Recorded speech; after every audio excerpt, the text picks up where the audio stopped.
Bonsoir. Alors, j'ai appris qu'il y avait plusieurs types de sécheresse. Je ne savais pas, il y a une sécheresse météorologique, une sécheresse agricole et une vraie sécheresse hydrologique qui touche les nappes phréatiques. Vous pouvez nous refaire un petit différentiel pour les gens comme moi, pour les nuls, pour de l'hydrologie par exemple? Je pense que c'était parfait. Effectivement, on différencie ces trois grands types de sécheresse. La sécheresse qui vient du ciel, la sécheresse des sols et la sécheresse des milieux souterrains et de nos rivières. Ce que l'on peut dire aujourd'hui, c'est que habituellement, on avait l'habitude d'avoir un type de sécheresse, puisqu'une sécheresse, c'est quelque chose qui est anormal. Ça fait partie justement d'un extrême climatique. D'un épisode extraordinaire, oui. C'est ça, c'est pas une normalité, alors que là, effectivement, non seulement on a un type de sécheresse, mais pas que, on a tous les types de sécheresse qui se mélangent, puisque ce sont finalement des vases communicants et le grand cycle de l'eau est en train de se modifier dans son ensemble. Donc, moins de pluie, moins d'eau dans les sols, un stress hydrique beaucoup plus important, et effectivement des milieux souterrains qui n'arrivent plus à rapporter cette eau à la surface. Ce que vous nous dites donc par rapport à ce qu'est l'histoire des sécheresses en France, que les épisodes, alors ceux qui ont vécu 1976, plus récemment 2003, n'étaient pas de même nature que le phénomène qu'on vit aujourd'hui, qui est celui d'obligatoirement engager une réflexion sur la manière de gérer l'eau différemment, parce qu'on a atteint un point de non-retour. C'est ça, en fait, on a une variabilité climatique naturelle qui fait qu'on a toujours eu des sécheresses extrêmement importantes. En 1303, on traversait le Rhin à pied, à sec. Donc on a eu des sécheresses dans l'histoire. Effectivement, on se rappelle de celle de 1976 parce que tout le monde a mis de l'argent de sa bourse, puisqu'il y a eu l'impôt sécheresse qui a été mis en œuvre et donc qui avait marqué la population. Maintenant, ça, ce sont des variabilités naturelles avec des périodes de retour. Là, je pense qu'on est vraiment sur une nouvelle tendance qui est en train de se préciser. Et vraiment, il y a eu deux phases, 2014-2017. On voit que ces sécheresses commencent à se mettre en place de manière de plus en plus longue dans le temps. C'est-à-dire, on n'a plus des sécheresses sur le mois de juillet, le mois d'août, on a des sécheresses qui durent jusqu'au mois de décembre. Je me rappelle, en 2018, on avait reçu, je crois, 2 mm de pluie dans la plupart des villes méditerranéennes, donc entre septembre et décembre, et il n'y avait même plus justement de ces épisodes cévénols qu'on croit bien souvent à tort qu'ils viennent recharger les nappes, alors qu'au contraire... Ça ne donne de l'eau qu'en surface et que ça ne règle pas de problème. Exactement, et cette eau finalement va complètement s'écouler très rapidement et ne va pas permettre d'être récupérée de manière efficace dans le milieu récepteur. Donc, vous voyez, c'est vraiment je crois que c'est une réflexion globale qu'il va falloir poser. Donc face à ce constat-là, qui est extrêmement inquiétant, parce que sans eau, il n'y aurait plus de vie sur Terre, il faut quoi? Faire des cultures qui demandent moins d'eau, utiliser des industries, des productions qui utilisent moins d'eau, nous-mêmes consommer moins d'eau, ou créer artificiellement de l'eau? Quelles sont les pistes de réflexion? Quand je dis créer artificiellement, on y viendra peut-être après. Alors, on est vraiment sur cette ressource qui se raréfie clairement. Maintenant, je pense qu'il y a la nécessité d'avoir une réflexion globale. Quand on regarde l'eau en France, c'est un objet qui est convoité par qui? C'est convoité à des fins agricoles, à des fins industrielles, à des fins énergétiques, puisqu'on en a besoin pour les circuits de refroidissement, et bien entendu à des fins domestiques. Et je crois qu'on a eu tendance ces dernières années à oublier que le premier utilisateur de l'eau, qui est essentiel, c'est le milieu naturel lui-même, parce qu'il en a besoin pour se régénérer. Et donc on a consommé à outrance dans des nappes, pensant que c'était bien souvent des espèces de trous sous terre où on pouvait prélever, l'eau reviendrait. On est effectivement dans un pays où on reçoit 400 milliards de mètres cubes d'eau par an, donc effectivement on ne manque pas d'eau dans nos rivières, on n'est quand même pas sur un pays aride. Maintenant, les 2/3 repartent à l'évaporation, et sur ce qui reste, on ne va pas tout prélever dans toutes les rivières, dans tous les milieux souterrains.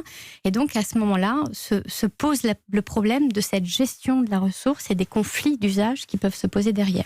Ça veut dire que si on va même dans une forme de projection, tout comme les projections du GIEC qu'on a sur le réchauffement climatique et l'avenir de la Terre, c'est particulièrement inquiétant à quelle échelle? 20 ans, 30 ans, 50 ans, un siècle? Ou c'est difficile à chiffrer aujourd'hui? Alors, moi je me rappelle, en 2001, je travaillais dans un laboratoire qui s'appelait la Maison des Sciences de l'eau. Vous voyez, il y en a qui étudient l'eau en France depuis bien plus longtemps. Et je regardais les résultats du GIEC qui avait déjà, avec les scénarios prospectifs qui étaient faits à 10 ans. Et très clairement, on avait une vision justement d'été qui pouvait devenir qui pouvait représenter en fait un moment où on croise l'activité touristique majeure dans des zones méditerranéennes avec des niveaux de sécheresse extrêmement intenses. Donc ces scénarios à l'époque nous montraient que ce serait plutôt la Méditerranée qui serait touchée. Ces scénarios ont évolué dans le temps. Quand on voit aujourd'hui les nouveaux scénarios qui sont proposés à l'échelle climatique, on voit que on est en train d'avancer, d'évoluer en permanence et ces scénarios changent. Je crois surtout que ces scénarios sont faits souvent par des scientifiques, chacun dans leur domaine de compétences, et il n'y a pas un travail avec une réflexion globale qui est mise en évidence.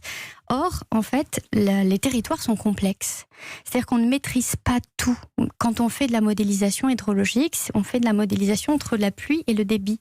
On ne va pas au milieu mettre ce que l'homme va mettre en place, c'est-à-dire cette anthropisation qui va à un moment donné faire accélération. Et ça, vous le préconisez aujourd'hui, il y a urgence à le mettre en place, cette réflexion-là déjà. Ça veut dire que quand on ne maîtrise pas tout, en fait, il faut réfléchir global, il faut repenser tous nos modes de fonctionnement.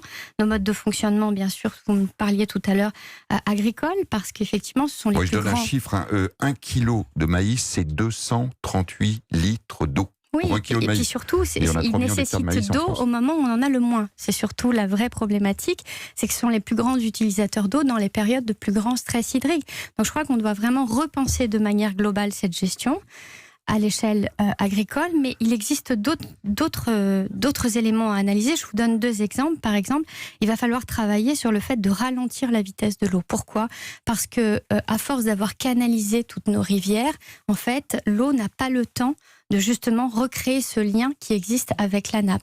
Ça, c'est un autre exemple important. Cet exemple qui vient dire pour la suite, les bassines, les réserves d'eau, de l'eau qui tombe, mais qui ne vient pas alimenter les nappes phréatiques, vous dites attention, grand danger. Les agriculteurs le demandent aujourd'hui. Je dis que c'est une solution qui peut être temporaire, sur 5 à 10 ans, mais qu'elle pose de nombreux autres problèmes. Et on ne parle pas d'une petite bassine et d'une petite piscine. Non, bien souvent, il y a un gros conflit, par exemple, dans les Deux-Sèvres, c'est 18 hectares. Là, c'est ça. Donc, on parle de solutions qui sont gigantesques et qui posent vraiment ce conflit de la gestion de la ressource. Parce que si on donne trop à un et si on permet à certains de capter, les autres recevront moins. Parce qu'il faut réfléchir à l'échelle de ce qu'on appelle un bassin versant dans sa globalité, dans cette réflexion entre l'amont et l'aval. On ne peut pas réfléchir juste à l'échelle de ceux qui crient le plus fort ou qui en auraient le plus besoin. Vous avez une autre piste, vous avez commencé donc de nouvelles formes de culture qui demandent moins d'eau, une gestion de la rapidité finalement de circulation de l'eau. Autre piste ? Il existe énormément de choses. La seule chose que je peux vous dire, c'est qu'il va falloir qu'on travaille aussi sur le fait de mieux surveiller la ressource. C'est pas normal aujourd'hui qu'en France, on soit obligé encore de faire des campagnes pour aller évaluer le niveau des nappes. Ça prend du temps, ça prend jusqu'à 1 mois parfois. Là, les rapports que l'on a sont encore ceux du 1er juillet. Donc en fait, il va falloir, à l'heure du big data et du 2.0, de l'intelligence artificielle, il faut qu'on mette tout ce que l'on a dans notre réflexion, justement, pour avoir une sorte de photographie sur cette qualité, à l'instant T. Exactement, avec du temps réel, avec des situations qui vont nous permettre ensuite de mettre en place des politiques qui vont être raisonnées entre ces différents acteurs de l'eau. Mais il existe énormément de solutions. Je vous en donnais quelques-unes. Il en existe à l'échelle de l'habitat, de l'adaptation, de l'agriculture. Bien entendu, sur le plan domestique, il existe aussi des solutions. Donc vous voyez, c'est quelque chose de global. C'est une sorte de capteur qui nous permettrait de mesurer dans notre logement, sur un champ, voilà où on en est de votre consommation et là où vous devez aller. Et ça nous donnerait sans doute des signaux d'alerte qui nous permettraient de mieux gérer et de prévoir, parce que prévoir, ça coûte toujours moins cher que guérir. En fait. C'est également le cas dans le monde médical, et on a vu que c'était un des problèmes sur les plans hospitaliers. C'est passionnant ce que vous nous dites, Emma Aziza. On aimerait vous avoir plus longtemps. Vous reviendrez à Europe 1, peut-être en reparler, et qu'on développe ces pistes. J'aurais aimé de parler de la désalinisation de l'eau également, que j'ai vécu en Israël ou dans le Golfe, qui sont des solutions pour ces pays, mais est-ce que c'est vraiment viable? Mais voilà, il y a plein d'autres questions. On vous réinvite, vous prenez une formule abonnement à Europe Soir cet été, puisque nous sommes en période de sécheresse. Merci d'avoir été dans le monde d'après ce soir. Europe 1. À suivre dans votre grand journal d'histoire, François Claus. Eh bien, le rappel des titres avec Lionel Gougelot qui vient d'entrer en studio, et puis on va prendre un livre pour aller à la